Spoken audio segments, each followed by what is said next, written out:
Hello everyone, it's Jack from Visual Effects. Today I just want to show you how easy it is to use our LUTs on your renders in Resolve. So without further ado, this is an old render and it's quite yucky. So it was a Mars scene, and yes, it's not great, but I think it was probably the first ever project I tried in Octane. We can just see how the colour affects just the yellow on this example. So what we want to do is we want to keep this node, and then we just want to go and create another node in a serial. So we can put the LUT on this, and any tweaks we can make on this one. Obviously you can have a more complicated tree if you're going to do lots of things, but this is just to kind of show you how to use a LUT. So what we need to do is we just need to right click, and we want to look for our LUTs. So we're going to go to our new pack of creative looks, and we'll go to Alien World. So it's kind of made it all look quite pink. So the reason I wanted to show you this first is because any tweaks we want to make towards the colour we can do in this now before the LUT's applied. So if we wanted to raise the shadows, we can.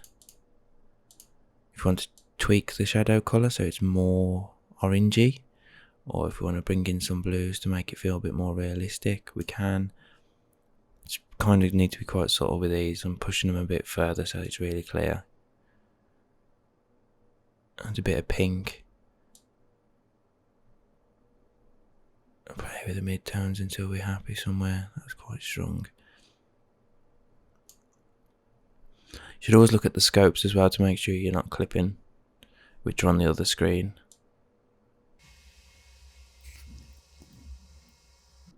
So you can make all your tweaks in this node before it's doing your LUT. So we'll just quickly flick through a few and just see what they're all about. That one works quite well for this Autumn Punch. Not going to see much change because it is pretty much one colour.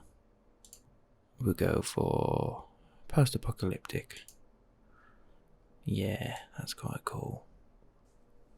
So that's using it on a render, but again, it's kind of a bad example, but in terms of it's really clear what's happening, because once you affect one colour, it's pretty much affecting most of them because it's all within that like yellowy, creamy, brown spectrum. So if we jump onto a clip now, just a normal clip. So this has already been converted from slog to Rec 709, slog 3. So again, we're just going to add 2 nodes, and on this one we're going to add the Alien World LUT, and instantly you can see it's created a nice cool vibe, but kind of we've tried our best to preserve skin tones. It's not going to work in every shot, and it's not going to work for every sort of person, but what you can do is you can correct before you put the LUT on, so you get a different variety. So if we just skim through that clip, and then we've got Autumn Punch, which is more yellowy, and then we've got Candy Floss, which makes everything pink. So they're the more creative of these ones. And then we've got Golden Film, which is really yellow. You'd need to make some tweaks for this one before using it. Then we've got Great Mood, which is quite a nice movie look. We've got Hyper Green, which just pushes the green. Again, this look we might actually advertise as a look that's really useful for green screen work as well, because it'll help really make that green vibrant so it's easy to key out. Then we've got Post-Apocalyptic, which is nice again, kind of Walking Dead vibes. And then a film stock where the shadows lifted like pink.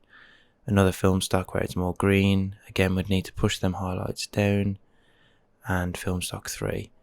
So if we look at film stock 2 again, just because this is gross, what we'd need to do is we'd need to go back into our first LUT and just probably pull the highlights down a little so they're not peaking and looking gross. We can probably push the shadows just a little bit higher as well. And again, here's the LUT.